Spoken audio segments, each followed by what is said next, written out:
vais commencer avec vous. Globalement, si j'ai bien compris, en fait, après la révolution tunisienne, vous avez décidé de miser énormément sur le numérique et sur l'écosystème des startups pour redynamiser la ville et pour en faire un axe majeur de votre politique de développement. Est-ce que vous pouvez déjà nous expliquer ce qui vous a amené à choisir voilà, le numérique en particulier comme pilier de votre politique? Ah, on a un micro. Merci beaucoup. Mais bien sûr, comme vous le saviez, la numérique a été présente et fortement présente pendant la Révolution. Et c'est pour cela que tout le monde a choisi la numérisation de leur site, la numérisation de leur boulot, la numérisation en communiquant avec les autres. Donc, je pense qu'actuellement, en 2019, on ne peut pas, il y a cette vitesse énorme de la technologie actuelle, on ne peut pas être à l'abri.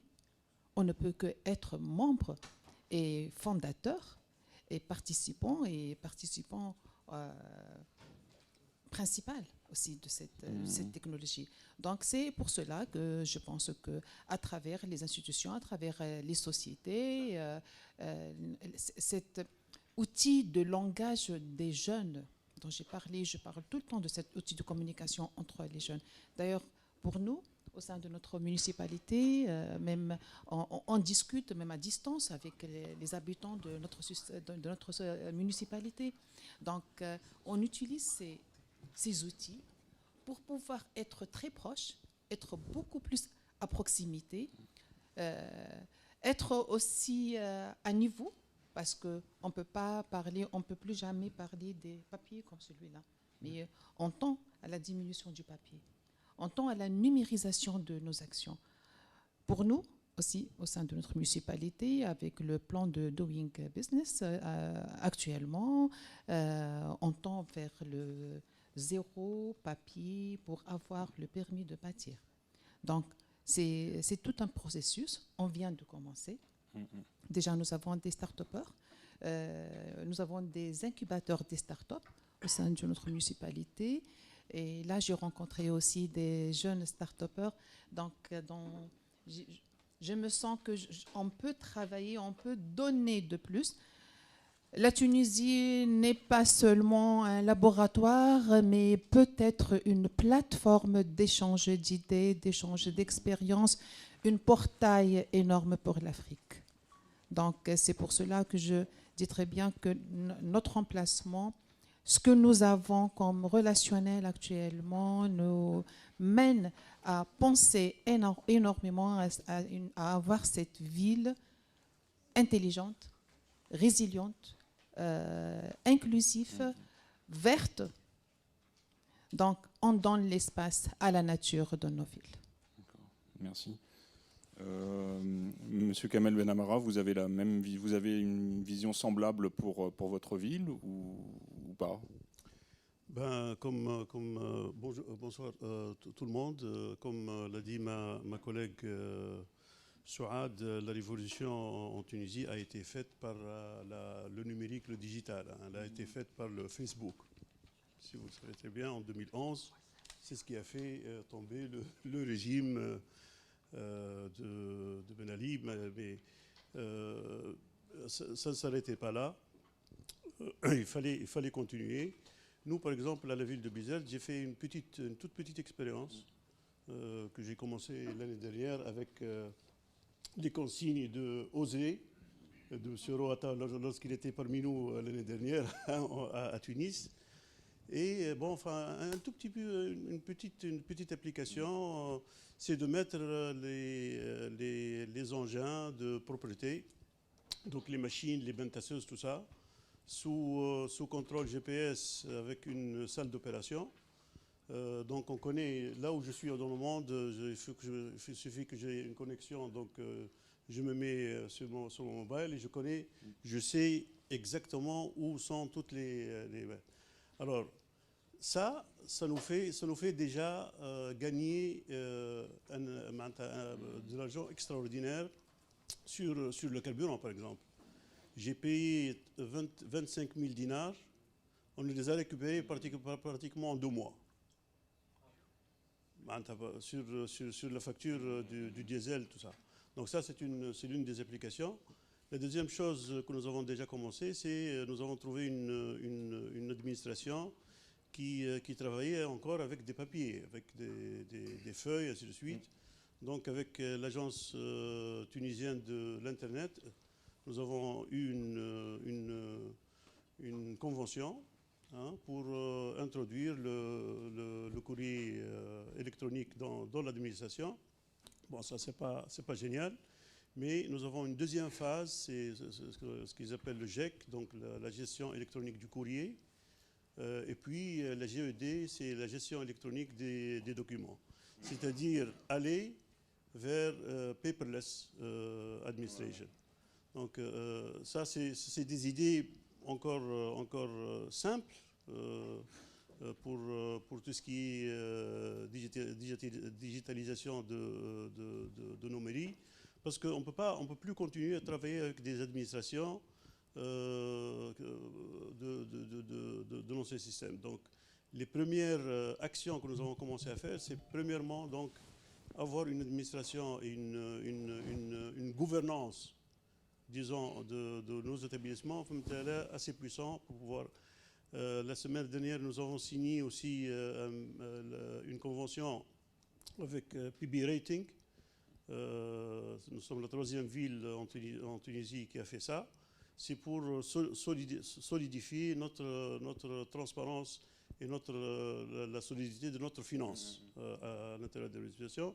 Donc il y a beaucoup de gens qui ont eu peur de ça. Mais le conseil, nous avons pu discuter avec le conseil pour pouvoir donc avoir nos finances complètement auditables et traçables suivant les règles de loi. Donc la numérisation, dans ce cadre-là, c'est fait. Maintenant, il y a d'autres projets que probablement Berhan va en parler. La ville de Bizerte, l'un des projets qui sont sur la sellette maintenant, c'est que la ville de Bizerte a des bunkers qui étaient restés de la période coloniale. C'est une ville sous la ville, avec des profondeurs des bunkers à 100 mètres sous les roches. Donc c'est une ville interne où l'armée française utilisait pour stocker les armes nucléaires. Donc c'est hyper sécurisé. Probablement c'est le 2e bunker dans le monde. Il y en a un en Allemagne avec une telle profondeur. Là, il y a une idée pour utiliser donc cette infrastructure pour les backups, les data backup, donc stockage pour les grands joueurs internationaux tels que Google, tels que Facebook, ainsi de suite. Donc ils ont des sites donc, pour habiliter un peu leurs données, ainsi de suite, et qui sera énergisé par de l'énergie éolienne. Et nous avons déposé déjà un dossier à l'Agence nationale pour la maîtrise de l'énergie pour essayer. J'étais hier à Abidjan, à la Banque africaine de développement. Nous avons déjà commencé des discussions pour pouvoir financer un parc éolien sur lequel nous avons déjà travaillé. Donc nous avons le productible, tout ça, dans la zone de Bizerte pour 30 MW pour pouvoir faire. Donc tout ça ensemble, ça fait une ville donc un peu plus résiliente, une ville plus smart, une ville qui donc là, je reviens à ce qu'a dit Madame Souad. Oui, l'Afrique peut, c'est ce que je disais hier à Abidjan, à l'un des collègues, des modérateurs de l'atelier. Je lui ai dit, parfois, il est bien d'être un peu en retard, pas trop, parce qu'on peut bénéficier des erreurs des autres. Voilà.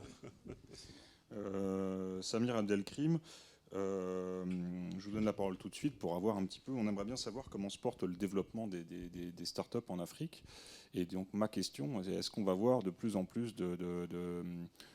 d'innovations africaines arriver en Europe à l'image, par exemple, du mobile banking ou d'autres choses? On en est où, quoi?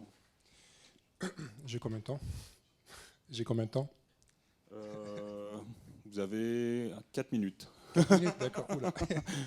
Donc tout d'abord, bonjour à tous, merci beaucoup pour cette invitation. Désolé pour le retard, mais le Faro c'est très grand et je me suis un peu perdu pour venir jusqu'ici. Je sais que la question est large, mais c'est juste histoire d'avoir une petite idée oui. de comment se porte l'écosystème des startups africaines. Tout à fait. Donc concrètement, ce qu'on peut dire, c'est que, ça rebondit sur la phrase conclusive de Monsieur le maire, sur le fait qu'on dit souvent que l'Afrique, effectivement, a démarré très tardivement sa révolution, notamment digitale, mais finalement, ça lui a permis de passer des étapes.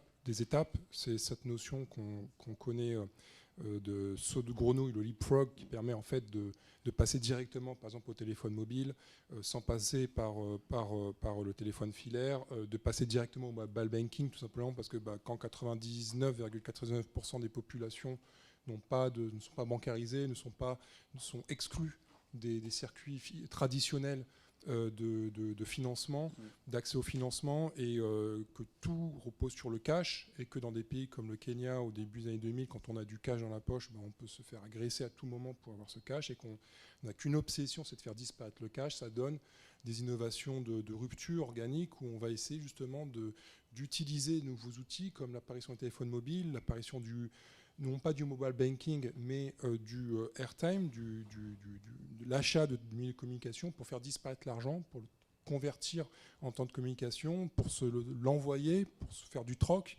Et ça va donner ensuite naissance au mobile banking à partir de 2005, et ça a donné la success story qu'on connaît, M-Pesa, où aujourd'hui l'équivalent de 40% du PIB kényan transite à travers cette application. Alors, ça veut dire quoi ? Ça veut dire que c'est les contraintes et les pénuries qui sont source et qui génèrent de l'innovation et qui génèrent des solutions qui sont propres à l'Afrique, parce que aujourd'hui il n'y a pas vraiment, je ne sais pas quels sont les chiffres d'Orange Bank, mais je crois qu'aujourd'hui il n'y a pas vraiment de besoin, vu que tout le monde a un compte en banque, il n'y a pas de besoin, et que tout le monde a une carte bleue, il n'y a pas de besoin fondamental de s'envoyer de l'argent. Le souhaitent, probablement. Moi j'ai jamais vu, quand on rentre dans un bar tabac, j'ai jamais vu quelqu'un acheter son café ou en envoyant de l'argent avec son téléphone. J'ai jamais vu ça. Bon. Donc ça veut dire que le sous-bassement de tout ça, le sous-jacent, c'est vraiment les pénuries de services publics, les pénuries d'infrastructures, les problèmes structurels fondamentaux qui donnent, grâce en alliance avec le numérique, et c'est là le rôle un peu des entrepreneurs, des startups, des jeunes pousses, souvent quand on est anglophone ou francophone, qui utilisent justement le pouvoir du digital pour résoudre des problèmes fondamentaux dans l'énergie, dans l'éducation, dans les services financiers, etc. Et c'est vrai que depuis, on va dire, 10 ans maintenant, il y a une vraie transformation un peu aussi, même des paysages économiques de certains pays. Quand on voit par exemple le secteur bancaire, aujourd'hui, qui permet en fait de formaliser de manière massive le secteur informel.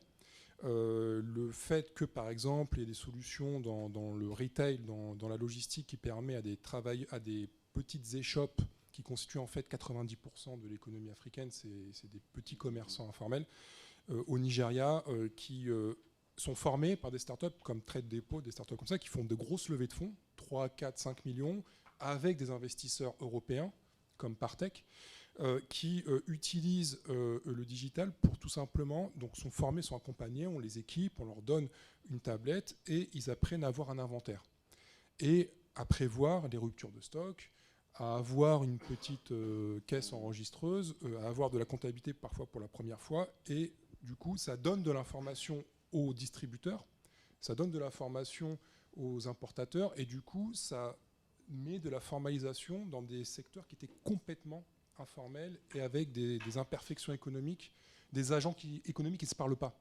Et là, on arrive à connecter un peu connect the dots, comme on dit. Alors, j'ai dépassé 4 minutes, mais cette révolution numérique, donc moi j'ai eu le privilège en fait de partir pendant 4 ans en Afrique pour faire ce travail de recherche. Donc j'en ai tiré ce livre, d'ailleurs je parle beaucoup de la Tunisie dedans, qui s'appelle Startup Lions. Donc en 4 minutes je ne peux pas le résumer, mais ce que je peux dire c'est que les indicateurs que sont les incubateurs par exemple, qui explosent, qui sont passés de moins de 10 il y a 10 ans à plus de 500 aujourd'hui, les levées de fonds, on était à une quarantaine de millions de dollars de levées par les startups africaines il y a plus de 5 ans. Aujourd'hui, on a dépassé le cap du 1 milliard. Donc il y a des exponentiels en jeu qui montrent que les écosystèmes se structurent. Après, l'enjeu, c'est cette valeur, qui va la capter? Donc qui va capter la data? Est-ce que ça va être les GAFA? Est-ce qu'il ne serait pas temps de faire émerger des champions numériques africains pour créer du contenu africain qui bénéficie aux Africains? Et puis après, et ça c'est tout le travail qu'on fait avec les collectivités, c'est comment est-ce qu'on peut, à partir de ce constat-là, faire un vrai partenariat entre l'Europe et l'Afrique. Donc avec la ville de Marseille, avec des réseaux comme Africa Link et la Chambre de commerce. Avec le côté start-up, on a collectivement monté une manifestation qui s'appelle Emerging Valley, qui vise à The Camp, à Marseille, à rassembler les écosystèmes d'Europe, de Méditerranée et d'Afrique, ce qui sera d'ailleurs le thème cette année, avec l'AFD, avec la Commission européenne.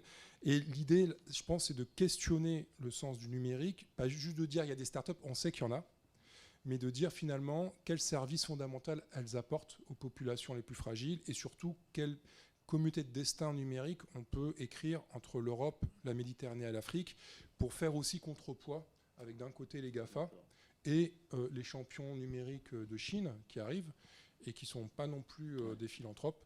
Et l'idée de faire émerger un écosystème euro-africain où l'humain est au centre de l'Internet, ça peut faire aussi émerger un contrepoids. Et je pense que ça, Marseille, c'est sur ce territoire que ça peut se préfigurer avec les acteurs et en connectant les écosystèmes. D'accord. Merci. Jean Roata, j'en profite du coup pour oui, pardon. Et non, j'en profite pour vous demander, vous parlez de collaboration entre Marseille et les villes africaines. Comment ça se passe, cette coopération et cette collaboration, notamment dans le domaine du numérique, avec l'Afrique? Alors, avec le numérique, je ne suis pas un spécialiste, je vous le dire tout de suite. Par contre, ce matin, je voudrais remercier la Tribune, parce que c'est quand même un moment extraordinaire. Ça fait la 5e édition, et je crois que de se retrouver comme ça, c'était très important. Vous dire également ce que j'ai vu ce matin, par exemple, quand on parlait du plastique. Vous savez qu'en 2002, il y a eu en France une loi contre le plastique. Le parlementaire qui l'a défendu et qui l'a préparé, c'est M. Jean Roata. Il m'a fallu 11 années pour l'application. 2002, 17 milliards de plastique étaient donnés en France. 17 milliards. Vous voyez, c'est long. 2002, 11 ans après l'application. Pourquoi? Parce qu'il y avait des lobbies au milieu qui ne voulaient pas couper les sacs à base de pétrole. Et on est venu me voir en me disant, M. Roata, si jamais on fait ça tout de suite, ça va créer moins d'emplois que ça va en supprimer. Il a fallu attendre. C'est pour ça que là, actuellement, quand je vois des mouvements et surtout des tribunes comme on anime, c'est intéressant pour dire au public 11 années avant que l'application. 11 années. Mais pendant 11 années, le plastique est dans la Méditerranée. Il est de partout. 11 ans, vous voyez, c'est difficile. Alors, les accords que nous avons, et je vais y venir, ce qui est intéressant, c'est de se connaître. Il y a des accords bilatéraux entre les nations pour les grands projets, etc. Mais les difficultés, elles sont à l'échelon local, à l'échelon humain. C'est-à-dire que madame, elle a été élue l'année dernière. Je crois que j'étais le premier élu à faire la visite. Je suis allé la rencontrer. C'est la première fois qu'en Tunisie, une femme est élue par la démocratie avec un scrutin non pas nommé, mais un vote, comme le maire de Bizerte d'ailleurs. Je l'ai rencontré tous les deux. Quand je l'ai rencontré, premièrement, une femme élue en Tunisie. La Tunisie, c'est l'Afrique, mes chers amis. C'est 54 pays. Donc, ça, c'est un bel exemple. Elle a gagné, mais c'est vrai que d'un seul coup, elle se retrouve avec difficulté, ce que vient de dire monsieur pour le numérique à Bizerte également. Donc, nous avons cette chance, nous, d'avoir peut-être une avancée. Pourquoi pas échanger? Pourquoi pas se rencontrer? Mais partir... Quand on dit ça, ce sont des mots. Donc après, il faut des gestes. Et puis c'est les rencontres et trouver les solutions ensemble. C'est ce que nous avons fait avec Tunis, c'est ce que nous faisons avec Biverte. S'il y avait le maire de Sousse, il vous dirait exactement pareil. Si je dois énumérer toutes les villes avec lesquelles nous avons des accords, ça serait terrible. Mais vous m'avez posé, sous-jacent, une autre question en parlant un peu d'Afrique. Parce que Samir, qui est juste en face de moi, il y a 2 ans, il est venu me voir, il m'a parlé d'Afrique. Ce qui a été extraordinaire, c'est qu'on s'est entendus tous les deux tout de suite. C'est-à-dire ce qu'il fait, lui, et ce que je faisais et que je continue à faire, c'est que j'ai besoin de Samir et j'ai besoin de vous tous, parce que quand on parle des startups, quand on parle de cette réussite en Afrique, mes chers amis, il ne faut pas oublier une chose, c'est que l'âge moyen actuellement, le décrochage scolaire se fait très bas. Il ne se fait pas 14 ans comme dans nos pays, il se fait 7 à 8 ans. C'est-à-dire que cet enfant ne pourra jamais accéder. Donc s'il n'a pas les cours primaires, il n'en fera pas une start-up. Donc pour les aider, il faut être complémentaire. Vous donnez envie de quelque chose. Ces jeunes qui sont très bas, ils se disent « j'ai peut-être un avenir, j'ai confiance ». Donc à partir de là, c'est vrai que la scolarité, il faut nous l'aider. C'est ça, c'est le rôle des élus ou des gouvernements. Mais ce que vous faites, c'est formidable. Vous donnez une passion et une envie à ces jeunes d'avoir un espoir. Eh bien ça, c'est beau. Je crois que c'est pour ça que ce forum m'intéresse. Pour dire un petit peu que cette complémentarité est nécessaire à une vie humaine. S'il y a un décrochage, vous savez très bien qu'en 2050, tout le monde le sait, l'Afrique a 2 milliards d'habitants, l'Europe en aura 550 et encore. La population là-bas à 52%, elle aura moins de 15 ans et nous on aura plus de 65 ans. Ben, vous savez, il n'y a pas besoin d'être de l'ENA pour faire le calcul là. Donc mon inquiétude à moi, quand j'étais parlementaire européen, j'avais la chance, j'étais vice-président de la Commission des droits de l'homme. J'ai fait la tournée, pas des 54 pays, mais au moins de 25 pays en Afrique. Et je me suis aperçu, c'est pour ça quand Yves, Ronald qui est ici, je dois dire que ce qui m'a surpris, c'est de dire, mais pourquoi on travaille ensemble? Moi, en tant qu'élu, il faut qu'un enfant puisse lire et écrire. Vous savez très bien que dans la vie, de partout, il sera obligé d'écrire sur un papier, même s'il a passé son permis de conduire, s'il doit rendre un papier. Donc il faut les aider en bas, mais il faut les aider en bas sans les décourager. Et quand on crée les start-up en Afrique, quand tu disais tout à l'heure, quand on va dans un tabac, on paie avec son téléphone, en France, on ouvre moins. Tu vois la différence. Mais c'est vrai que c'est intéressant parce que ça va donner envie à ces jeunes gens de faire une scolarité normale pour être des individus normaux. Ne pas laisser sur le trottoir ou à l'abandon des millions et des millions de jeunes qui n'accéderont à rien. Et si vous cherchez bien, vous êtes jeune, ben, la migration, d'abord, essayons de trouver les maladies dans ces pays. Parce que de faire un garrot, c'était facile. Mais vous n'arrêtez pas la maladie. Alors je dois dire que maintenant, nous devons regarder l'Afrique, non pas comme on l'a regardé il y a quelques années, avec peut-être un arrière-pensée de post-colonial, mais avec la vérité qu'il doit faire. Yves Delafont, je voulais vous demander, est-ce qu'il y a une tendance, donc Samir Abdelkrim avait l'air de dire que non, mais à un transfert d'innovation d'Afrique vers l'Europe. Et est-ce qu'il pourrait, s'il n'y a pas de phénomène d'ampleur aujourd'hui, est-ce que ça pourrait aller crescendo dans les années qui viennent, notamment dans des domaines comme l'énergie, la santé ou autres? Oui, mais je vais y revenir. Je voudrais d'abord raconter une histoire. Il y a une dizaine d'années, j'étais au Mali et je travaillais pour un ami client qui voulait créer une réserve animalière de 5000 hectares close pour faire de la reproduction, des safaris photos, etc. Et donc on a mobilisé un peu les autorités maliennes et on est parti, on a roulé pendant 2 jours pour trouver une zone où il y ait du gibier, de la faune sauvage. Et au bout de 2 jours, on a vu une antilope. 2 jours de piste, 4 voitures, le patron des eaux et forêts qui me disait mais si, il y en a. Et puis on se rend compte à la fin qu'il n'y avait rien sur des zones immenses. Et donc j'avais cet ami qui était à côté de moi et je lui dis Abdoulaye, vous déconnez quand même. Vous avez tout tué. Tout. Parce que tous les villages braconnent, font des pièges, etc. Il me dit oui, c'est vrai Yves. Mais vous, Européens, vous êtes assez riches pour vous préoccuper de la beauté du monde. Bon, ça m'a calmé dans mes ardeurs de reproches. Ça, c'est un premier point. Donc, pour pouvoir se préoccuper de l'écologie, de l'environnement, des animaux, de la flore, de la faune, de la protection de la biodiversité, il faut déjà avoir à manger. Ça, c'est le premier point. C'est facile de notre côté de pouvoir dire vous ne faites pas bien votre boulot.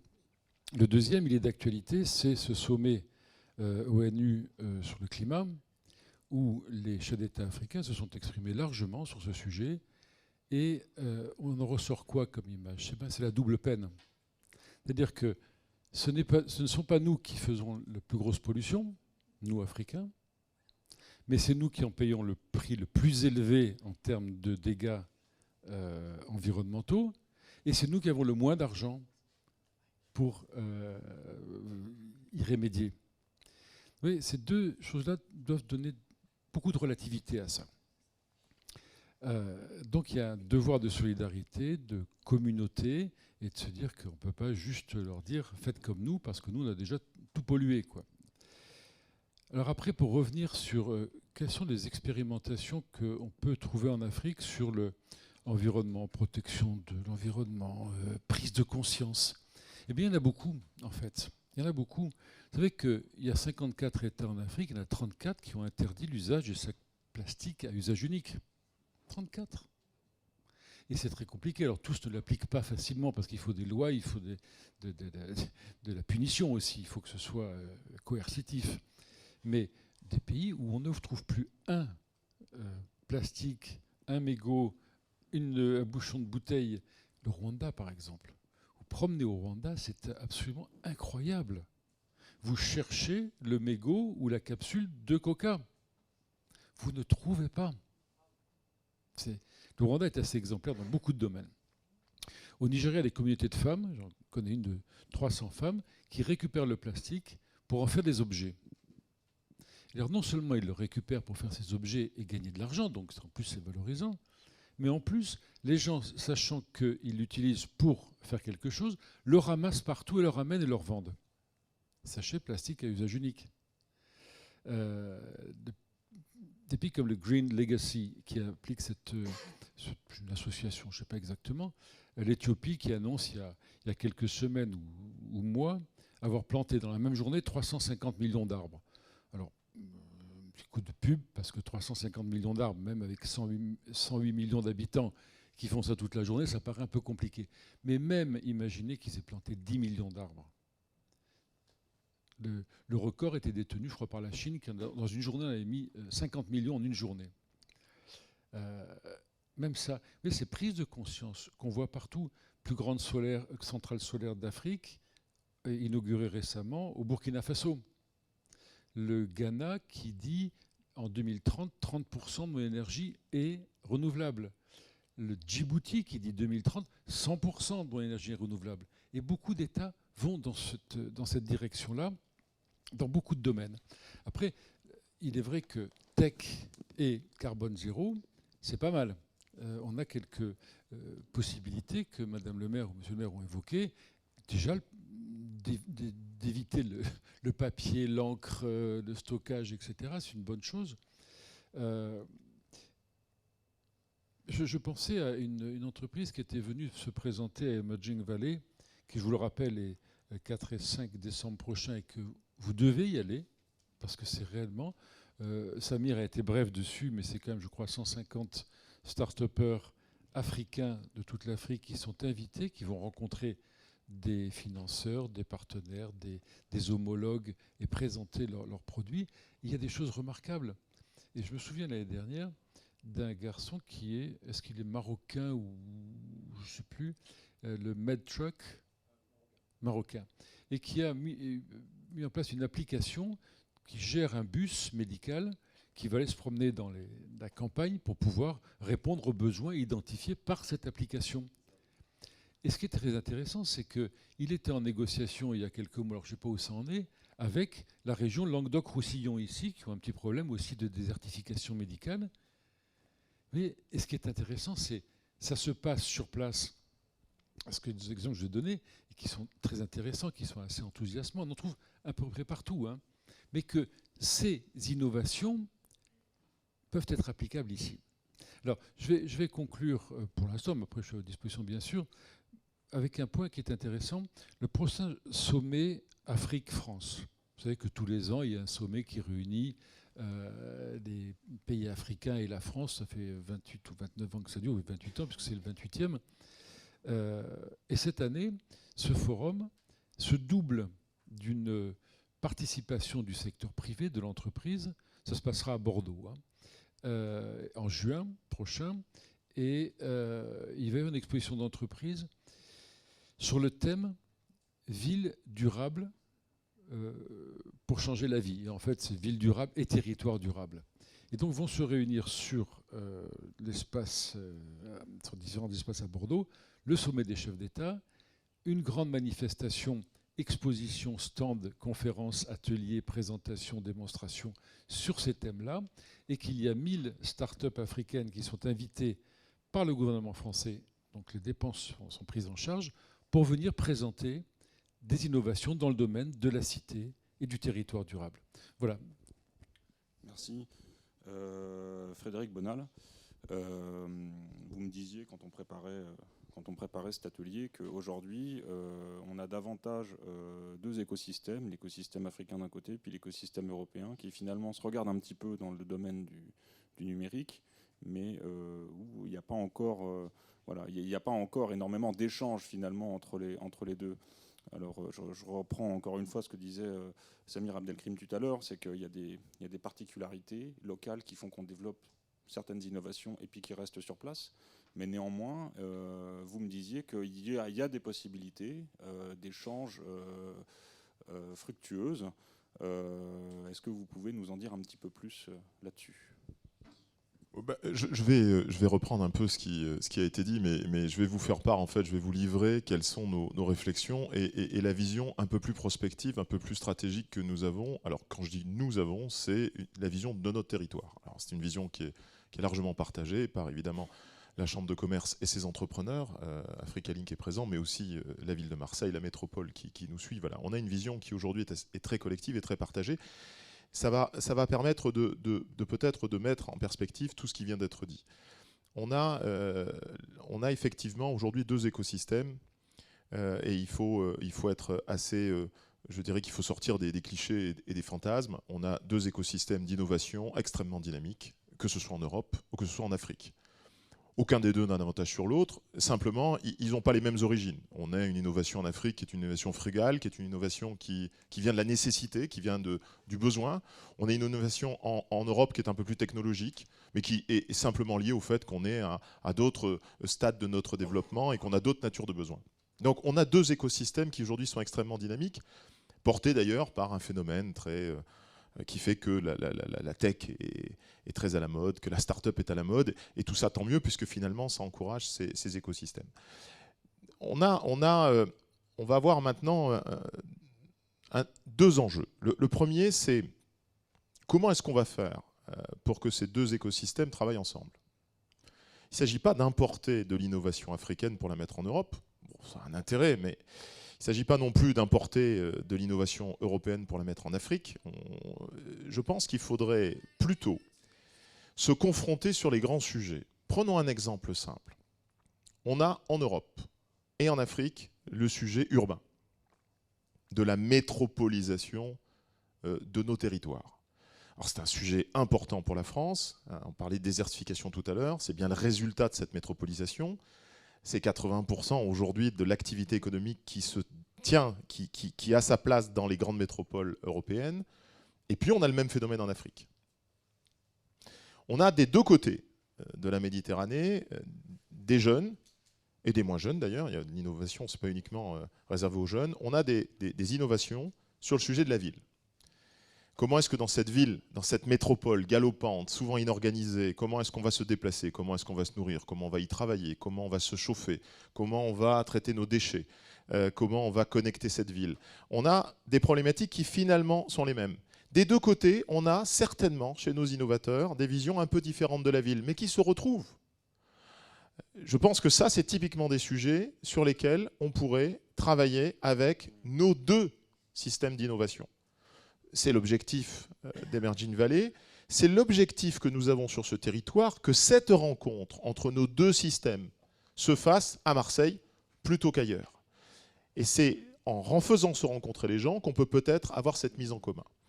Le deuxième enjeu qu'on a, c'est qu'à partir du moment où on aura mis ces deux écosystèmes en route sur ces grands sujets, qui sont des sujets qui ne sont pas uniquement africains et qui ne sont pas uniquement européens.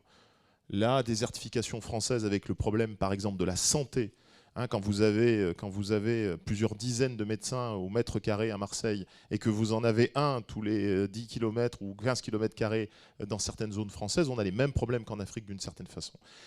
Le deuxième enjeu, ça va être que cette innovation puisse devenir un modèle économique viable. Ça aussi, c'est un enjeu. C'est un enjeu en Afrique. En Afrique, on a énormément de créativité. On a beaucoup plus de difficultés à ce que ces créateurs deviennent des entrepreneurs et que ces entrepreneurs puissent déployer un produit qui leur fasse gagner leur vie. Mais on a quelque part les mêmes difficultés en France. On a un taux de mortalité très élevé dans l'innovation française parce qu'il est extrêmement compliqué de passer du statut d'innovateur, de trouve-tout, de ces gens qui ont des idées et dont on se demande parfois d'où elles viennent, au statut de l'entrepreneur qui exploite une usine, qui exploite et qui en fait un business. Je pense que là aussi il y a un enjeu et que cet enjeu, il est collectif, il est partagé par les deux. Et c'est ce qui permettra peut-être aussi, avec le soutien de ce qu'il y a autour de l'innovation. On a parlé des fonds d'investissement, on a parlé de nos collectivités, on a parlé de nos grands investisseurs institutionnels. La Caisse des dépôts est un investisseur qui est très puissant. Mais nous avons aussi en Afrique des investisseurs, on parlait de la Banque africaine de développement, qui est un investisseur fort en Afrique et qui est là pour accompagner un certain nombre d'infrastructures. C'est de travailler avec ces grands financeurs pour être capable d'accompagner un peu mieux cette innovation pour qu'elle devienne une innovation qui se transforme en entreprise. Ça, c'est un véritable enjeu, et c'est un enjeu qu'on partage là aussi collectivement. Donc, n'opposons pas ces deux systèmes, essayons de les faire travailler ensemble. C'est ce qu'on essaye de faire très concrètement à Emerging Valley. Emerging Valley, on fait se rencontrer des start-upers. Et on espère que demain, Emerging Valley sera un événement euro-africain et qu'on aura des start-upers allemands, des start-upers français et tous les pays d'Afrique, l'Afrique francophone, mais aussi l'Afrique anglophone, bien sûr. C'est ça, c'est créer cette capacité à pouvoir fédérer ces énergies et cette jeunesse et cette innovation pour qu'elles traitent finalement de grands sujets qui ne sont pas uniquement des sujets européens et certainement pas uniquement des sujets africains. Et donc rompre cette idée que nous avons cette différence, elle est sur un grand nombre de sujets, elle n'existe plus. Monsieur Hanimi, vous êtes d'accord avec cette... oui. Vous êtes d'accord avec cette vision des choses ou pas? Moi, je suis d'accord avec tout le monde. D'accord. Au moins, c'est simple. Hein. Oui, c'est facile. Évidemment que dans tout ce que j'entends, il y a beaucoup de dénominateurs communs. Et je ne vais pas faire comme Yves en disant, enfin, je suis quand même très tenté de dire, je vais vous raconter une histoire, mais je n'ai pas son talent de conteur. Donc, je vais vous expliquer qu'est-ce que je fais sur ce fauteuil, puisque je vous ai piqué le vôtre, à l'évidence. Et quelle est la profondeur du témoignage. Depuis environ 30 ou 40 minutes, les différentes interventions, à un moment donné, chacun a dit « finalement, il faut qu'on se rencontre. Finalement, il faut qu'on échange. Finalement, il faut qu'on se rapproche. » Pas se rapprocher pour se comparer, mais rapprocher pour se compléter. Eh bien, l'histoire, elle est la suivante. Je préside un club qui s'appelle le Club Immobilier, qui est présent sur ce territoire, qui est une grosse machine de lobbying dans la première industrie économique au monde, puisque les capitalisations immobilières représentent la plus grosse économie mondiale, donc française, donc d'ailleurs. Dans cette industrie-là, à un moment donné, on a, au fil du temps, toutes sortes de problématiques diverses et variées. La principale, c'est de rendre attractif le territoire. Parce que l'immobilier est un des rares, peut-être le seul, bien qui ne peut pas être construit ailleurs et importé. Il est construit sur place. Les usages sont nécessairement locaux aussi. Et donc, pour permettre à des investisseurs de venir nous voir ici sur notre territoire, à Marseille, Provence, sur la métropole AMP. On organise tout au long de l'année des marqueurs d'attractivité. Et on anime le territoire avec une vingtaine comme ça d'actions tout au long de l'agenda annuel. Et une en particulier où nous faisons venir au mois de juin 250 investisseurs acteurs de notre écosystème pour leur dire « Venez ici, regardez comment ça se passe ». Il n'y a pas plus de Kalachnikov qu'ailleurs, il n'y a pas plus de drogue qu'ailleurs, il n'y a pas plus de mafia qu'ailleurs. Par contre, le territoire, finalement, de par son côté puzzle, est peut-être plus safe qu'ailleurs. Il est plus plaisant parce qu'on a un paysage et une configuration extrêmement excitante, que l'on nous envie. On peut le dire, on peut se caresser un peu en disant on est beau, on est fort, ça coûte pas très cher, ça. Et cet exercice, nous le faisons depuis pratiquement 20 ans, et au fil du temps, nous avons modestement participé à la venue d'un certain nombre d'investisseurs, d'acteurs, d'opérateurs, d'industriels, de commerçants, des petits commerçants, des gros commerçants, de chefs d'entreprise, d'étrangers, d'Asie, d'Amérique, d'Européens, d'ailleurs, etc., qui se sont dit, mais finalement, Marseille est un chouette spot. Finalement, Marseille dispose de, je crois que c'est 14, si je ne dis pas de bêtises, 14 câbles sous-marins qui transportent de la data, quand toute l'Inde dispose de 9 câbles. C'est dire à quel point Marseille est un spot à l'international. Et évidemment, par porosité, par capillarité, par cousinage, on est le hub naturel de l'Afrique. Une fois que je vous expliquais ça, vous allez me dire, vous êtes gentil, vous me racontez une histoire concernant Marseille et son territoire. Bien voilà que l'année dernière, nous avons décidé d'importer ou d'exporter selon le sens dans lequel on le prend.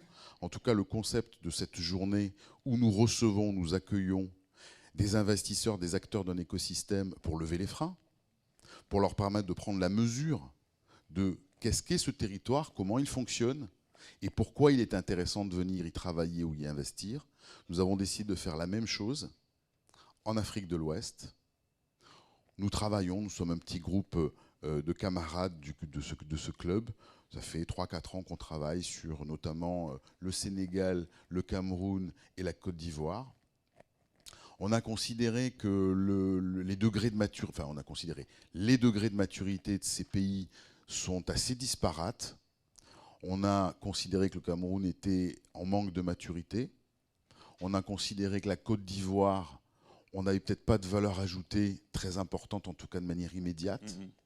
Et par contre, le Sénégal se pluguait de manière admirable à cet exercice-là.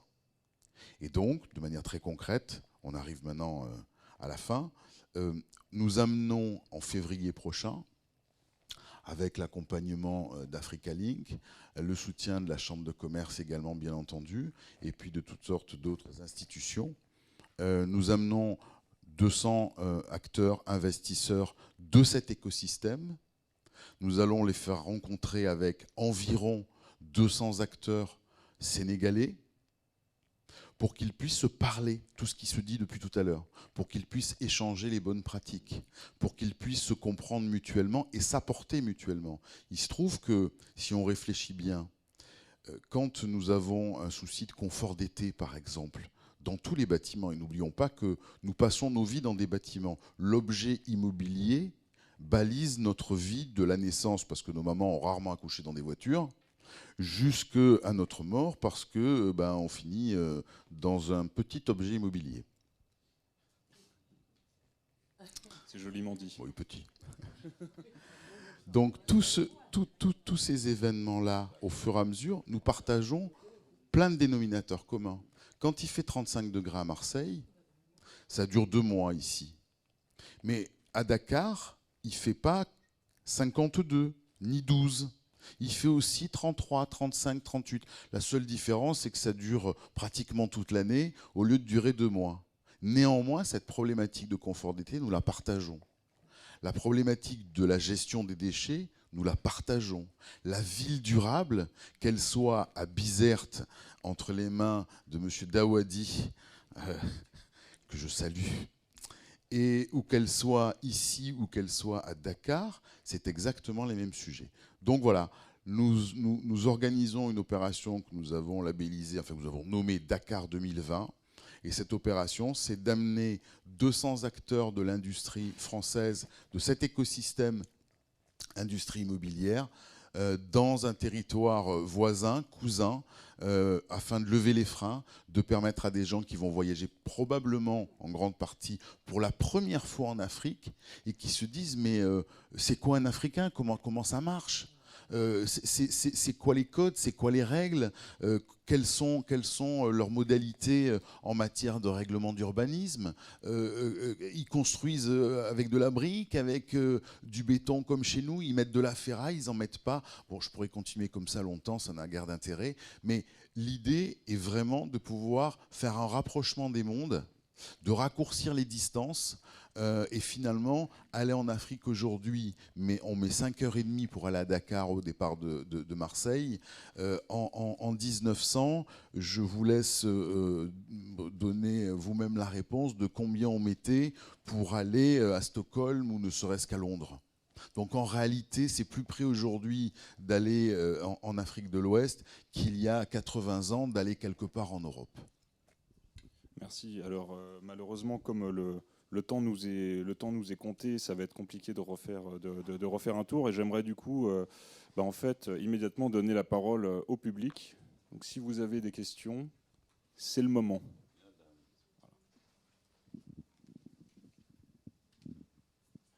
Bonjour, je suis Marie Baduel et je travaille dans un groupement d'intérêt public qui s'appelle l'Agence Villes et Territoires Méditerranéens Durables. Donc évidemment, ce que vous disiez, 80% c'est l'économie urbaine.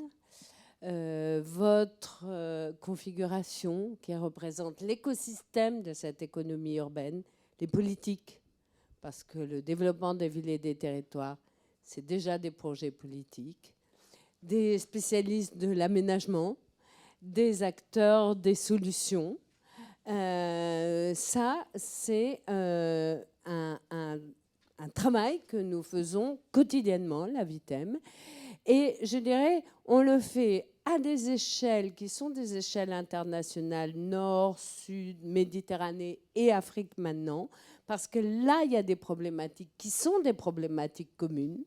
Cette question-là, la ville méditerranéenne et africaine a des problématiques communes. Et en même temps, je crois qu'il est extrêmement essentiel de continuer un travail avec une entrée territoriale plus fine. Nous faisons des ateliers métropolitains.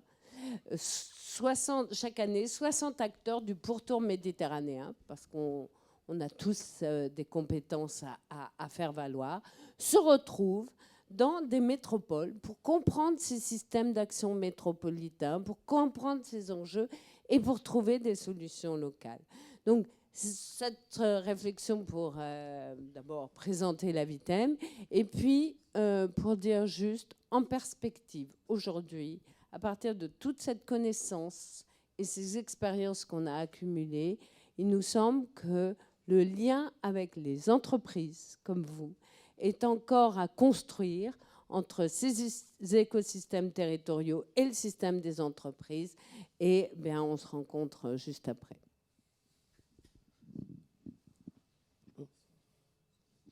Bonjour tout le monde.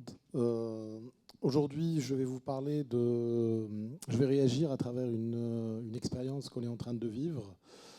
Et je vais conforter vos propos, monsieur, par rapport au fait que l'Afrique est un laboratoire d'accélération pour nous en Europe, parce que à travers ce qu'on a vécu récemment, c'est-à-dire ce qui s'est passé en Tunisie, je prends le cas de la Tunisie en matière de révolution. Donc on est parti pour créer une entreprise en Tunisie, et on s'est retrouvé à monter un programme qui s'appelle Tunisian Smart Cities. Le programme Tunisian Smart Cities, aujourd'hui, ce qu'on a capitalisé dessus depuis à peu près 8 ou 9 ans, depuis la Révolution. Et ce qu'on est en train de faire aujourd'hui, on revient en Europe avec nos offres collectivités territoriales pour les collectivités françaises qui aujourd'hui ont un réel besoin de se développer autour de la ville durable, autour de la ville zéro carbone, autour de la smart city qu'on est en train d'évoquer ensemble. Et ça, c'est des choses qui sont réelles, qu'on est en train de vivre. Je reprends aussi ce qu'a dit tout à l'heure Fabrice, que je connais depuis longtemps. Donc l'idée de partir à Dakar et de partager notre expérience avec nos amis sénégalais, ça va nous permettre en fait à la fois d'apporter notre savoir-faire, mais de revenir avec une expérience qu'ils ont là-bas, parce qu'à Dakar, il y a l'autoroute de l'avenir qui a apporté beaucoup de biens dans les villes autour, type Diamniadio. Il y a le TER aujourd'hui, sur lequel on travaille actuellement, d'ailleurs sur lequel travaillent aussi Eiffage et CETEC. Donc ces échanges-là, on les vit tous les jours, et c'est des choses qu'on a envie de développer, d'autant plus que la jeunesse aujourd'hui africaine, elle en a réellement besoin. Et autre chose très importante par rapport à ça, elle a besoin de créer des écosystèmes, des smart cities en Tunisie, en Afrique, des écosystèmes pour que cette jeunesse puisse travailler localement, parce qu'ils ont tous envie ou besoin, je ne sais pas comment ils abordent ça, mais en tout cas ils ont tous envie de partir, alors que chez eux il y a de l'or, quoi. Donc c'est ça qu'on a envie de, c'est le message qu'on a envie de passer, quoi. Les villes, on doit développer les villes en Afrique pour que la jeunesse ou les jeunes start-upers puissent trouver des terrains de jeu localement. Pourquoi je dis ça? Et j'ai du mal un peu parce qu'il y a beaucoup d'entreprises, beaucoup de gens qui voient les choses totalement à l'envers. En fait, ils essayent de préparer les jeunes et la jeunesse africaine pour les embarquer ailleurs. C'est ça le vrai problème et c'est ça le vrai risque aujourd'hui de l'Afrique. Il faut créer un écosystème local pour que les jeunes puissent rester sur place et puissent se développer localement. D'où, justement, je salue ces initiatives justement liées au MIAS qui font un travail énorme par rapport à ça. Merci. Je peux répondre à Borène ? Je crois qu'il n'y a pas nécessairement de peur particulière à avoir. J'ai un peu plus de poil blanc que toi et j'ai appris qu'il fallait donner un peu de temps au temps.